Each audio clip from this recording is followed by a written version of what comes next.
This video is one in a series of videos that introduces you to Christianity around the world, continent by continent. The continent we'll be centering on, focusing on today is Latin America. But we need to understand all of these continents in terms of the larger change that's taken place within Christianity in the last 100 years. My suggestion is that we are currently living through the most dramatic period of change in the history of Christianity. And this change has to do with the globalization of Christianity. In 1900, most of the world's Christians lived in Europe, the red line on this chart, almost 70%. Today, the line is flat. Christians are spread evenly around the world as they have never been before. Today, Christians are more globally dispersed, they are more globally diverse, and they are more globally interconnected than at any point in time. But today's lecture, today's talk focuses on Latin America. There will be 5 parts to this talk. We'll begin with a little bit of history, then move on to economics, evangelical Christianity, which is the Latin American term for Protestant and Pentecostal Christianity, contemporary Catholicism, and finally, a new religious marketplace that has emerged in Latin America in the last 20 to 30 years. So let's start with the beginning, with history. Latin American Christian history began when Spain began to encounter and conquer Latin America in 1492, Christopher Columbus. A few years later, in 1500, Portugal joined Spain in entering this part of the world, moving to the area of Latin America that is now Brazil. The map that emerged as these 2 European colonies conquered and colonized the New World looked something like this. The Spanish domains in red were divided into 2 areas, the Viceroyalty of New Spain and the Viceroyalty of Peru, and then Portugal ruled Brazil on the eastern side of South America. The other smaller domains are called audiencias. It's important to recognize that this conquest and colonization of Latin America took place at the same time that in Spain, the reconquest of Spain from Islamic rule was taking place. In 1492, the last Muslim emirate of Spain, the Emirate of Granada, was conquered by King Ferdinand and Queen Isabella. It's also important to know that this is the same year, 1492, when all of the Jews who lived in Spain were expelled from Christian territories. When Spain and Portugal came to the New World, they came to the New World with a prejudice against religious difference, and they came to the New World with a prejudice against the religious faith or traditions of the people of the area. The conquistadors came and conquered, and they imposed Christianity on the region by force. One scholar, because of this, has termed this Christianization of Latin America a violent evangelism. It was an evangelism that was pushed by and undergirded by military force and threat of violence. The first people to feel the impulse or the impact of colonization are, of course, the native people, the indigenous people, who were often put to work as slaves. Later on, Bartolomé de las Casas in 1542 actually wrote a history of the mistreatment of Indians in Latin America. And eventually the enslavement of Indian people stopped, partly because of protests like that of Bartolomé de las Casas, but also because many native peoples died off because of the importation of European diseases into the region against which they had little or no immunity. Because the native peoples died out and Spanish and Portuguese rulers wanted cheap labor, they began to import African slaves to the New World. About 5 million Africans were imported to Brazil, another 5 million to the Caribbean, and another 500,000 to the Spanish Main, what we now call Mexico and Central America, and the rest of Spanish Latin America. So you begin to get a complex racial religious mix or racial population mix in Latin America. And it produces a hierarchy, a social hierarchy is produced in Latin America that's based on race and ethnicity as much as anything else, but it's also going to affect the religious life in the area. At the top of the social hierarchy were peninsulares. These are people who were born in Europe on the Iberian Peninsula. So they're white Europeans who were born in Europe. The next on the social ladder are Creoles. Creoles are people of pure European blood who were born in the New World, as opposed to being born in Europe. Third in the social hierarchy are Mestizos. These are people of mixed European and indigenous parentage. Fourth, at the bottom are Indians and mulattoes, people of mixed African and European blood. And at the bottom of this hierarchy were African slaves. What's important about this hierarchy is two things. Number one, it reflects how hierarchical, how socially oppressive the whole system was. But also, people in these different categories were treated differently religiously as well as socially and politically. Christianity was spread among all five of these population groups in Latin America by missionaries, but especially among mestizos and the indigenous people and the African slaves. Baptism often preceded a lot of instruction. The important part of the Catholic tradition is the sacrament of baptism, and Catholics don't expect as much instruction before baptism as Protestants would. What emerged then is that local people, indigenous people, and African slaves needed to try to make sense of Christianity largely for themselves, using some of the ideas and words they'd heard from missionaries and others, trying to make sense of this violent conquest of their territory, mixing it with other religious ideas that they had, putting it together to produce their own form of Christianity, which is often referred to as popular Christianity, a mixing of sort of native, local religious traditions with European Christianity, whereby local people tried to make sense of what was going on. In Latin America, then, there emerges this two-tiered system of Christianity. On the one hand, there's the official religion of the church that goes along with the creeds and the teachings and the theology of Catholicism in Europe. But at the popular level, at the level of the people, and especially the indigenous people, there's a different kind of Catholicism that's developing that's mixing local religious traditions with things that they've heard from European Christians bringing the message over to Latin America. The other thing that's important to understand about Latin America is that in Latin America, the church was controlled by the state. The state controlled the church. The church did not control its own business. The name for this arrangement was called patronato. And patronato meant that the rulers of Latin America, the political rulers of Latin America, governed the church and not the Pope. So that everything that's happening within Catholicism in Latin America during this colonial period is under the direction and governance of the state, not reporting to the Pope as most churches or most bishops would be doing in Europe. Independence came to Latin America, independence from European governance in the early 1800s, and it changed the situation to some degree. This is the map that emerged. It looks a bit like what we have now in Latin America, though it's simpler than the current map of Central and South America. But church-state relations remained incredibly complex and became, if anything, even more complex after independence than they had been before independence. The range of options of the ways that church and state could relate were huge in Latin America, ranging from many of these new nations, these new independent nations in Latin America after 1820, wanted to carry on something like a patronato for each nation or state, where the government of that nation would be in charge of the church in that nation. At the other end of the spectrum, however, there were a number of people in Latin America who had been deeply impacted by the Enlightenment and were decidedly anti-Catholic, anti-religious, and wanted to establish a secular state. When people of this persuasion were in office, the church often suffered and lost support. When people who were more supportive of the church were in office, the church often gained support. In many countries, this swung back and forth radically from one sort of pro-church party, next election anti-church party, swinging back and forth. It became so violent that at times, in Mexico, for example, there were two times when conflict between pro-church and anti-church political opinion in the country broke out into full-scale war. This is a picture of a number of people that were involved in the Cristero War in the early 20th century. Very different situation than you find in other parts of the world. So that's a little history. That's the longest part of the talk.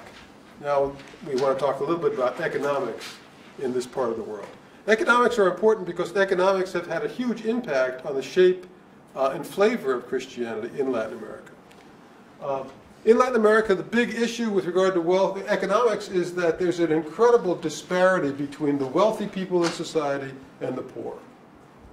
In fact, nowhere else in the world is the economic structure as unequal as it is in Latin America. The differences between the wealthy and the poor are starker and wider and broader in Latin America than anywhere else. Because of that, when the Latin American bishops gathered in the Colombian city of Medellin in 1968 to reflect on what the statements that came out of Vatican II, the big council that was held in the 1960s, what were the implications for Vatican II for Latin America? They said that they came up with the notion that the moral test of any society is how it treats its most vulnerable members. And the phrase that they used to say that in shorthand was something like this: the preferential option for the poor. What the Latin American bishops said that when politicians and the government were trying to make new laws or change policies, the only just way of doing that were to make policies that would preferentially aid the poor as opposed to preferentially aiding those who were already rich. This notion of giving a preferential option to the poor quickly took on a theological overtone in a movement called liberation theology. And liberation theologians across Latin America said the gospel requires Christians to love and serve the poor, and even more stridently they said the gospel requires social justice. It requires that the structures of society be changed so that the poor are treated better and the wealthy need to give up some of their goods to help others in society. What made this an especially tense time in Latin American history is that during the 1960s and the 1970s and the 1980s, many of the countries in Latin America were governed by right-wing military dictatorships that were intent on protecting the wealth of the rich and intent on making sure that protests on the part of the poor were put down. Many protests and attempts at social reform were violently suppressed. A term that became quite known during this time was the notion of people just being disappeared. People who were working for justice and working for the poor were often snatched or arrested or just kidnapped at night. They were taken away and they were never heard about again. They simply disappeared. Most of them obviously were killed and their bodies were never found. People never knew where they went. This happened to ordinary people. It also happened to priests. And in fact, one archbishop, Archbishop Oscar Romero of El Salvador, was himself assassinated in 1980 because he spoke out on behalf of the poor. Since 1980, since 1990, democracy has returned to most of Latin America. It's not the kind of tense situation that was there in the 60s, 70s, 80s when liberation theology flourished. But urbanization has increased and poverty remains a huge factor in Latin America. Partly because of this, Pope Francis, who previously had been an archbishop in Argentina, his first statement as Pope is called Evangelii Gaudium, and he mentions explicitly, talks a great deal about wealth and poverty in this statement, saying the need to resolve the structural causes of poverty simply cannot be delayed. And virtually all the churches in Latin America at this point in time, Catholic, Protestant, Pentecostal, believe that the commitment to justice and working for the poor is a necessary element of being a Christian. Part 3, evangelical Christianity, Protestants and Pentecostals. Historically, Latin America has been overwhelmingly Catholic, with only the thinnest non-Catholic Protestant or Pentecostal presence in the country. Pentecostals and non-Catholic Christians are called evangelical, which can be translated either as evangelical, but it really means everybody who's not Catholic. And what's happened is an interesting growth differential, though, over the past century. Whoa. Traditional Protestants represented about 1% of the Latin American population in 1900. They represent about 3% of the population today. So there's been a very, very tiny growth of traditional Protestantism in Latin America. Pentecostal Christianity, however, was non-existent in 1900, but Pentecostal, evangelical Pentecostalism now represents about 14% of the population in Latin America. So Pentecostals outnumber traditional Protestants by about 5 to 1 in Latin America. Growth of this evangelical population was so, and especially Pentecostals, was so strong in the 1980s and beginning into the 1990s that one scholar actually predicted that Guatemala would be 6.8% Protestant or evangelical by 2010. Obviously, that can't happen. But the growth curve was tremendous, and these predictions were outstanding. The growth curve has flattened out since 1990, and it's no longer progressing with the same speed it was before that. The mix of Protestant evangelicals and Pentecostal evangelical vary greatly from country to country in Latin America. So you can just see that in different places, Argentina, 10% Pentecostal, 2% traditional Protestant. Brazil, 25% Pentecostal, 5% traditional Protestant.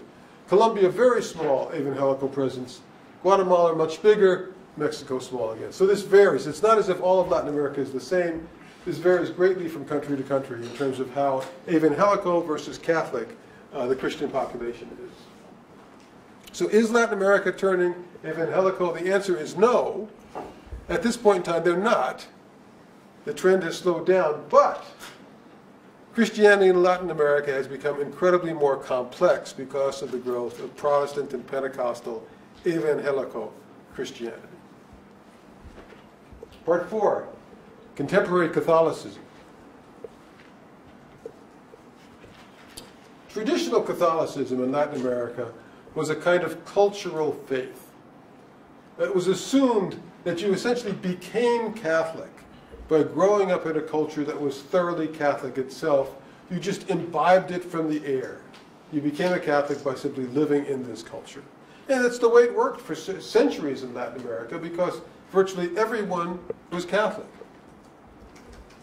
But evangelical Christians, Protestants and Pentecostals, have introduced an element of choice into Christianity in Latin America, and that's changed the dynamics for Catholics as well. Pope John Paul II recognized this back in the 1990s when he talked about what he said was a need for a new evangelization in Latin America. And what he meant by that is traditional Catholicism, Catholicism simply picked up by being part of Catholic culture, growing up in a Catholic culture, was no longer adequate. He said, conversion means accepting by a personal decision the saving sovereignty of Christ and becoming his disciples. He was saying that in places like Latin America that had been overwhelmingly Catholic in the past, where becoming a Catholic was the default development, now people had to make an active decision to follow Christ in the Catholic tradition. To do that, the Catholic Church has developed a number of new, what are called ecclesiastical movements. These are kind of religious, what Protestants would call religious associations or religious organizations, but they're called ecclesiastical movements in the Catholic Church. And there's a number of them, ranging from Cursillo, which is a movement that does weekend retreats for people, LARC, serving people with disabilities, Regnum Christi, the Neo-Catechumenate, a group called Focolare, and the Legion of Mary. There's others too, but it's all these various groups that are Catholic groups that are designed to help Catholics grow as Christians in certain ways and in certain dimensions of their spiritual lives that people can join and become part of. This last one that I mentioned, Legion of Mary, is probably especially important because Mary has played a tremendous role in Latin American Catholicism, and devotion to the Virgin Mary is perhaps greater in Latin America than anywhere else in the world. What has changed Catholicism more than anything else in Latin America, however, is the rise of what's called the Catholic Charismatic movement, or some would call it Catholic Pentecostalism. This is the growth of the evangelical Pentecostal movement in Latin America from 0 in 1900 to about 14% today. This is the trajectory of the Catholic Charismatic movement, which only began in the 1960s, the late 1960s, and today accounts for 20% or more of the entire population of Latin America.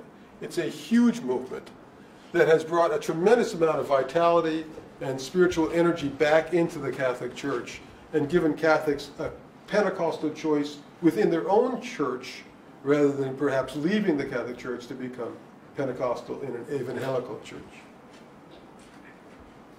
The Catholic Charismatic movement has been bigger in Brazil than anywhere else. More than half of all the charismatic Catholics in Latin America live in Brazil. Brazil is the largest country in Latin America, but still, more than half live there. And this person, Marcelo Rossi, is kind of the rock star of the Catholic Charismatic movement in Latin America, especially in Brazil. He sold more than 30 million CDs. He's a singer, he's a priest, he's a tremendous personality that set out precisely to help Catholics compete against evangelical Pentecostals for converts so that Catholics would not lose people to the Pentecostal churches. Finally, part 5, a new marketplace of faith that has emerged in Latin America. In 1900, this is what the Latin American population looked like. It was 93.5% traditional Catholic, 1.5% evangelical Christian, and 5% other religions or no religions. This is what the Latin American population looks like today. It's about 55% traditional Catholic, 20% charismatic Catholic, 14% Protestant evangelical, or Pentecostal evangelical, 3% Protestant evangelical, and about 8% other religions or no religions. It's a totally different religious profile that existed in this continent 100 years ago. It's still 75% Catholic, but that Catholic population is incredibly more diverse than it was in the past. It's also that 75% of the population that's Catholic in Latin America represents 40% of all the Catholics in the world. Actually, more than 40% of all the Catholics in the world. So Latin America is a huge factor in what the future of Catholicism in general will be around the world. But nonetheless, the developments that have happened in the past 15, 20, 30 years have introduced this element of choice into Latin American Christianity that didn't exist hardly at all before 1900, even before 1950, when it was basically a Catholic religious monopoly in Latin America. But choice has been now introduced. There's choice within the religious marketplace as a whole, but because of all those new ecclesiastical movements, there's also a tremendous amount of choice just within the Catholic religious marketplace. And all of that choice and the competition of groups that emerges from that choice has in fact made Latin America a post-monopolistic society. It's no longer monopolistically Catholic.